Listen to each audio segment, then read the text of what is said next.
वाराणसी से इस वक्त की बड़ी खबर आपको बता दें। वाराणसी में कांग्रेस की राष्ट्रीय प्रवक्ता डॉक्टर रागिनी नायक ने किया प्रेस कॉन्फ्रेंस। चढ़ावा चोरी को लेकर किया प्रेस कॉन्फ्रेंस। ट्रस्ट को भंग करने की मांग, चंपत राय और उनके सहयोगियों पर मुकदमा दर्ज कर गिरफ्तारी की मांग, राम मंदिर चढ़ावा चोरी को चुनावी मुद्दा न बनाए जाने की कही बात, सीएम योगी के बयान, मंदिर की सीढ़ियों पर नमाज पर भड़की रागिनी नायक, कहा हिंदू मुस्लिम किए बिना राम मंदिर के चंदा चोरों को भी नहीं पकड़ सकते।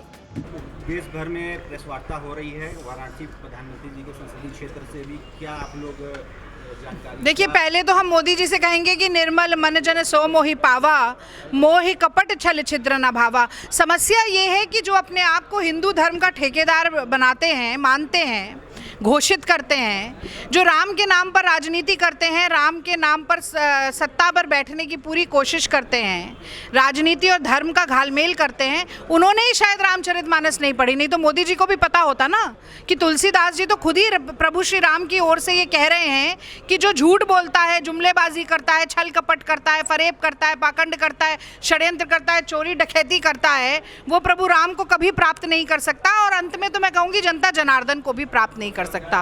पर मोदी जी को शायद ये समझ नहीं आ रहा है और यही कारण है कि मोदी और योगी की डबल इंजन सरकार में उनकी नाक के नीचे, कहते हैं, दिए तले अंधेरा। तो ये कैसे चोरी संभव हो जाती है? 40 दिन में 70 चोरियां पकड़ी जा रही हैं। 6 साल में कितनी चोरियां हुई होंगी? और ये कह दिया जाता है कि कोई छुटभैया कर्मचारी हैं, छोटे मोटे, उन्होंने ही फर्जी रसीदें छाप ली, उन्होंने ही सीसीटीवी फुटेज गायब कर दिया, वही चोर दरवाजे से ले जाके बाथरूम में पैसा छुपा देते थे, 2.5 लाख रुपए की रोज चोरी हो रही थी और मोदी योगी सरकार को कानो कान खबर तक नहीं थी। ये कैसे संभव है? और खबर नहीं थी तो आप कर क्या रहे थे? अभी तो सब लोग कहते हैं मैं चौकीदार, मैं भी चौकीदार, मैं भी चौकीदार। अब ये चौकीदार की चौकीदारी में ही जो चोरी हो रही है तो फिर हम क्या कहें उस चौकीदार को? और मैंने तो कहा कि कुर्सी है तुम्हारी, जनाजा तो नहीं है, कुछ कर नहीं सकते तो उतर क्यों नहीं जाते? चंपत राय ने इस्तीफा दे दिया, अनिल मिश्रा ने दे दिया। अगर कोई गड़बड़ ना होती तो कोई इस्तीफा स्वीकार किया जाता, और अगर स्वीकार कर लिया है तो उन्हें गिरफ्तार क्यों नहीं किया जा रहा? योगी जी क्या मुहूर्त निकालवाएंगे अपनी पुलिस से, तब गिरफ्तारी होगी? और अगर कोई गलती नहीं की तो सुप्रीम कोर्ट की एक समिति द्वारा जाँच क्यों नहीं करी जा रही? वही प्रदेश सरकार की एसआईटी, जिस पर बार बार ये आरोप लग रहा है कि इन्हीं की निगरानी, इनके संरक्षण, संलिप्तता में इतनी चोरी हुई, वही सरकार की एसआईटी जांच करेगी। ये सारा मुझे लगता है जो दुभाती और विरोधाभास से खत्म करना चाहिए। और नरेंद्र मोदी जी जो ये मैं फिर से दिखाती हूँ, जो ये लगातार कहते रहे और कहलवाते रहे कि हम रामलला को लाएं, हम रामलला को। अब रामलला के घर में डकैती हो गई, आपने शिलान्यास किया, आपने प्राण प्रतिष्ठा की, आपने मंदिर ट्रस्ट की घोषणा संसद में की, आपने लोगों को चिन्हित किया, चयन किया, अपने संगी साथियों को भरा चुन चुन के, और अब आप जवाब नहीं देंगे। मन की बात छोड़िए मोदी जी, धन की बात करिए। चंदा चोरी, चढ़ावा चोरी कैसे हुई? जनता के सामने 8 बजे आइए या किसी इतवार को आइए और बताइए देश को, और आपके चुप रहने से काम नहीं चलेगा। ऐसे ही चोरी क्षेत्र से सांसद नहीं है, यहाँ से मुहूर्त भी निकाला गया, यहाँ से पुजारी गए, पूजा भी कर, बिल्कुल, लेकिन आवाज उस तरह से यहाँ उठ नहीं पा रही है। जो भी यहाँ के संगठन है, साधु संतों महात्माओं के, काशी विद्वत परिषद भी है, तो क्या कहेंगे ऐसे लोगों से जो बटुकों की शिला पकड़ कर चप्पल से मारने वाले ये संघी और भाजपाई? ये तो कुछ भी करने के लिए, हर साधु संत को तो अपनी भी तो अपना आत्मसम्मान है। वो कहा जाता है संत न छोड़े संतई, कोटिक मिले असंत, चंदन विष व्यापत नहीं, लिपटे रहत भुजंग। ये तो कुछ भी करने के लिए तैयार हैं। ये तो मुझे लगता है शायद ये भी सोच रहे होंगे कि चारों शंकराचार्यों को हटाकर हम वहाँ पर भी चारों पीठों पर अपने संघ के लोगों को बिठा दें। पर मैं आज अगर पूरे देश में कांग्रेस पार्टी प्रेस वार्ता करवा रही है, हमने एआईसीसी से भी, अभी आने वाले सत्र में भी, हम संसद का मानसून सत्र आ रहा है, हम आवाज़ उठाएंगे, हम सड़क पर आंदोलन भी करेंगे। और मैं आपसे कह दूं कि अगर आज हो सकता है कि सड़क पर उतरकर मुखर ना हो रहे हों, लेकिन लोगों का मन बहुत आहत है और भगवान की लाठी में आवाज़ नहीं होती। महंत क्यों नहीं आगे आ रहे हैं इसको लेकर? क्यों नहीं? ये तो बात है कि बनारस यहीं से, अब देखिए, यहीं से पूजा कराने पुजारी गए, तो ये लोग क्यों नहीं आगे आ रहे? संत महंत बोल रहे हैं, संत महंत बोल रहे हैं, पर कौन से जो संत महंत बोल रहे हैं उनको क्या मेन स्ट्रीम मीडिया दिखा रहा है? मैं किसी का नाम नहीं लेना चाहती।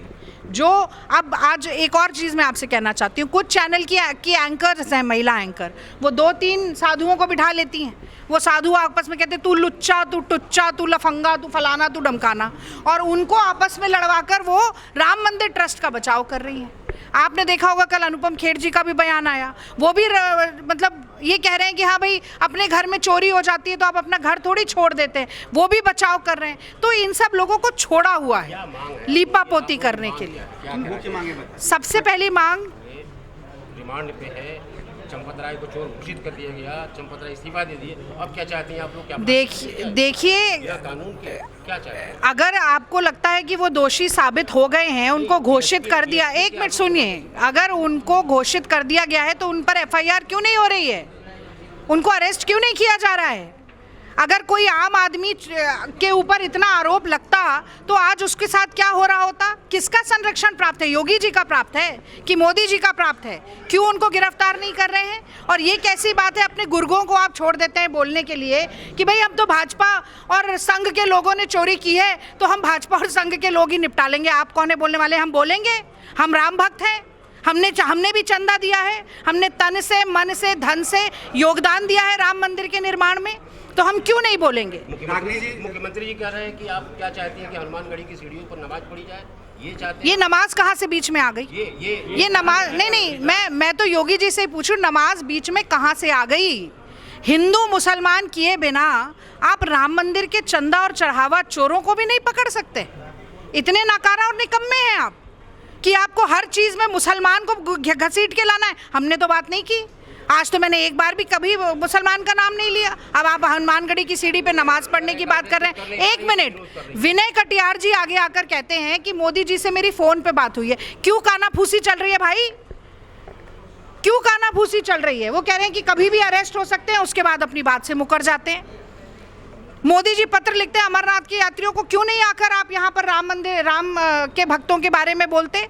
उसके बाद संघ बीच में आ जाता है, दत्तात्रेय जी आ जाते हैं। एक मिनट, दत्तात्रेय जी आकर क्या कह रहे हैं भाई साहब? दत्तात्रेय जी भी आकर ये कह रहे हैं कि बड़ी निंदा होनी चाहिए, एंटी हिंदू विरोधी ताकतें का। अगर कोई इस वक्त हिंदू विरोधी है तो जिसने चढ़ावा चोरी की, चंदा चोरी की, भूमि का घोटाला किया, वो सबसे बड़ा हिंदू विरोधी है। उसको पकड़िए, जो उसे संरक्षण दे रहा था, जिसने ये इसको अंजाम दिया। और मुझे बताइए, अगर किसी को चुन चुन कर भरा जाता है, किसी बाहरी व्यक्ति को नहीं आने दिया जाता, सब बंदरबाट संघ परिवार में हो रही है, तो क्या हम ये ना माने कि उस वक्त से ये चोरी का षड्यंत्र रचा जा रहा था कि अपने लोगों को बिठा लो और 5-10 साल में सब चीज़ें लूट लो?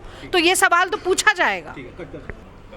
प्रधानमंत्री नरेंद्र मोदी अपनी चुप्पी तोड़ें, धन की बात करें, आके जनता को बताएं कि चढ़ावा चोरी, चंदा चोरी कैसे हुई और आगे नहीं होगी, ये कैसे सरकार सुनिश्चित करेगी। दूसरी बात, जो मंदिर का ट्रस्ट है उसे इसी वक्त भंग किया जाए और उसमें धर्माचार्यों को, जो प्रतिष्ठित व्यक्ति हैं, समाज के हो गए, धर्म से हो गए, विशेषज्ञ हो गए, उनका एक नया ट्रस्ट बनाया जाए। तीसरी बात, चंपत राय और अनिल मिश्रा को गिरफ्तार किया जाए, क्योंकि जो इकबाल है ऐसे चोरों का, वो टूटना बहुत ज़रूरी है कि किसी का भी संरक्षण हो, बड़े से बड़े नेता का सर पे हाथ क्यों ना हो, पर अगर राम भक्तों की आस्था पर डाका डलेगा तो उसका आपको जवाब देना पड़ेगा।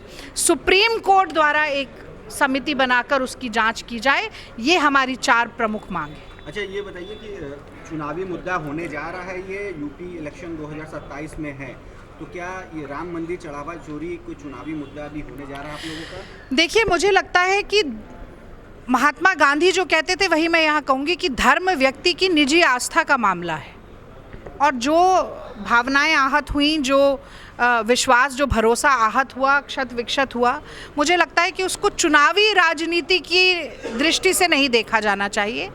राम मंदिर में चोरी ना हो, राम मंदिर का ट्रस्ट सही तरीके से चल सके, आगे भी श्रद्धालु आएँ और वो जो भी समर्पित करना चाहते हैं सेवा भाव से वो करते रहें, ये बहुत ज़रूरी है। ये चुनाव से पहले भी मुद्दा उठेगा और जब तक ठीक नहीं होगा चुनाव के बाद भी ये मुद्दा चलता रहेगा। नहीं, हम तो बिल्कुल चुनावी मुद्दा धर्म को और राजनीति को कौन बनाता है? राम को मुद्दा कौन बनाता है? तो भाजपा बनाती है, वो करेगी। आप देखिए ना, ये नहीं बताया दत्तात्रेय जी ने कि आखिर कैसे निदान होगा। उन्होंने कहा हिंदू विरोधी ताकतें आ गई हैं।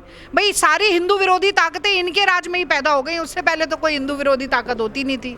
अच्छा रागिनी जी, ये नहीं लग रहा है कुछ थोड़ा देर हो गया, 1 महीना से ऊपर सब चीज़ों को घटनाक्रम को हो गया है, थोड़ा देर हो गया, अखिलेश यादव लगातार जा रहे हैं पीडीए की तरह, पीडीए के फार्मूले पे वे सॉफ्ट हिंदुत्व का एक लेके चल रहे हैं, शंकराचार्य से भी उनका परिवार वो मिल रहे हैं, आप लोग को नहीं लगता थोड़ा देर हो गया इस पूरे मामले को आगे लाने में जिस तरह से? देखिए, मुझे लगता है कि मैं फिर से वही बात कहूँगी कि अगर आप इसको केवल चुनाव की दृष्टि से देखेंगे कि चुनावी फ़ायदा कौन, हम चुनावी फ़ायदे के लिए राम मंदिर का विषय नहीं उठा रहे हैं। और जो आपने कहा कि पीडीए की ओर जा रहे हैं, हम तो देखिए ख़ास तौर से जो इंडिया गठबंधन है और कांग्रेस पार्टी की मैं बात कहूँ तो हम तो हिंदू, मुसलमान, सिख, ईसाई, पारसी हर धर्म के व्यक्ति के पास जाएंगे, सबको जोड़ने की कोशिश करेंगे, अलग अलग कॉम्बिनेशन बनाएंगे। वो चुनावी राजनीति है, चुनावी समीकरण है। आस्था के विषय को चुनाव की राजनीति से हम जोड़कर नहीं देखते और हम उस दृष्टि से काम करेंगे भी नहीं। संतों के हाथों में संचालन क्यों नहीं दिया जाए, महंतों के हाथों में संचालन? अब ये भारतीय अब देखिए होती, शायद आपको भी मौका मिलता वो बनारस आते तो आप उनसे ये सवाल पूछते ना। अब ये सवाल का मैं क्या जवाब दूं? पर मोदी जी तो खुद ही डरे रहते हैं। अभी वो ऑस्ट्रेलिया में हैं और कल मैं अब न्यूजीलैंड में है, कल परसों ऑस्ट्रेलिया में एक पत्रकार का वीडियो आया और उसने कहा कि हम मोदी जी के इतने दूर से ही उनके दर्शन कर सकते हैं क्योंकि उन्हें केवल स्टेज्ड और मैनेज्ड परफॉर्मेंस की आदत है, वो पत्रकारों के सवालों का जवाब नहीं देते। ट्रस्ट में कौन-कौन लोग रहेंगे ये आपने अभी बताया भी वार्ता में, तो हम चाहते हैं कि ऐसे लोग रहें। संतों महंतों के हाथों में दे दिया जाए संचालन, शंकराचार्य। ये मैं आपको इसका जवाब दे चुकी हूँ कि उसमें धर्माचार्य कौन है, संत महंत ही हैं, वो भी रहें, कुछ समाज के प्रतिष्ठित लोग भी रहें, कुछ विशेषज्ञ भी रहें और इनको मिलाकर एक मुझे लगता है ऐसा ट्रस्ट बन सकता है जो सुचारू रूप से काम करे। जी, आपने कहा कि भावनाएं आहत हुई हैं, तो राम मंदिर यानी राम सेतु को लेकर कांग्रेस ने एक हलफनामा दिया, क्या राम सेतु के अस्तित्व को इनकार किया था? क्या उस समय भावनाएं आहत नहीं हुई थी? भारतीय जनता पार्टी के सांसदों ने सीता माँ के अस्तित्व को लेकर संसद में ही कहा था कि ये तो सब काल्पनिक है। तो मुझे लगता है आप गड़े मुर्दे उखाड़ने के बजाय आज का जो मुद्दा है उसको करिए ना। इतिहास के भी आप जितने पन्ने पलटेंगे तो कालिक जो है वो जाकर भारतीय जनता पार्टी के मुंह पर ही लगेगी। जो असली राम जन्मभूमि आंदोलन के प्रणेता थे आडवाणी जी, उनको तो मार्गदर्शक मंडल में बिठा दिया और सारी सत्ता की मलाई खुद खा रहे हैं मोदी जी और कह रहे हैं कि राम का भक्त मैं सबसे बड़ा हूं। तो जितना आप गड़े मुर्दे उखाड़ेंगे उतना भाजपा को ही नुकसान होगा। कांग्रेस कमेटी की राष्ट्रीय प्रवक्ता श्रीमती डॉक्टर श्रीमती रागिनी नायक जी आप सबके बीच में उपस्थित हैं, कुछ ही देर में बकायदे इस पत्रकार वार्ता को संबोधित करेंगी। मंचा सिंह हमारे वाराणसी जिले के सम्मानित जिला अध्यक्ष बड़े भाई राजेश्वर सिंह पटेल जी, प्रदेश प्रवक्ता बड़े भाई रंजू सिंह जी, हमारे पार्षद दल के नेता भाई गुलशन अली जी, हमारे महानगर कांग्रेस कमेटी के सम्मानित उपाध्यक्ष नटराज गुप्ता जी, सतनाम सिंह जी, वकील अंसारी जी, अरुण सोनी जी, बड़े भाई दिलीप चौबे जी, अनु भैया, अक्सर के कांग्रेस के शहर अध्यक्ष भाई अब्दुल हमीद ढोले जी, जो दीदी का सम्मान भी करना चाहते हैं, मैं निवेदन करूंगा कि जो भी आपका स्मृति चिन्ह भेंट करें आ जाए। और देखिए कितनी खूबसूरत बात है, हमारे मराठी शहर अध्यक्ष शिव जी की प्रतिमा और हमें काम करेंगे। बीच में जो साथी हैं हम सब थोड़ा अपने मोबाइल को साइलेंट कर लें और आप सबकी बात उसमें स्पष्ट आएगी और डॉक्टर साहब की बात आप सबके बीच में स्पष्ट जाएगी। तो ज्यादा देर न करते हुए मैं सीधे आदरणीय डॉक्टर रागिनी नायक जी को आमंत्रित करता हूँ तो फिर बात आपके बीच में।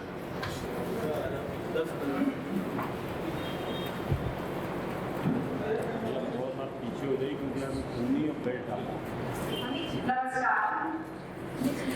आज बाबा विश्वनाथ की धरा पर प्रेस वार्ता करने का मुझे सौभाग्य प्राप्त हुआ और बहुत ही अहम मुद्दे पर प्रेस वार्ता करने का सौभाग्य प्राप्त हुआ। आज की प्रेस वार्ता में आए सभी पत्रकार बंधुओं का सबसे पहले तो मैं स्वागत करती हूँ, अभिनंदन करती हूँ और सम्मान करती हूँ और अपनी बात ये कहकर शुरू करूंगी कि सिया राम मैं सब जग जानी, सिया राम मैं सब जग जानी। डालने वाला भले ही वो कोई व्यक्ति हो, चाहे वो कोई छुटभैया कर्मचारी टिल्लू हो, चाहे वो राम मंदिर ट्रस्ट के महासचिव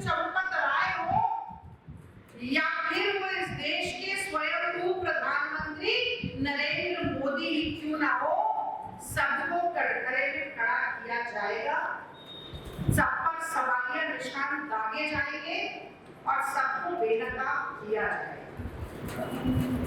इतनी आसानी से भूलने नहीं देगी कांग्रेस पार्टी कि करोड़ों राम भक्तों ने, कोई गरीब, कोई मजदूर,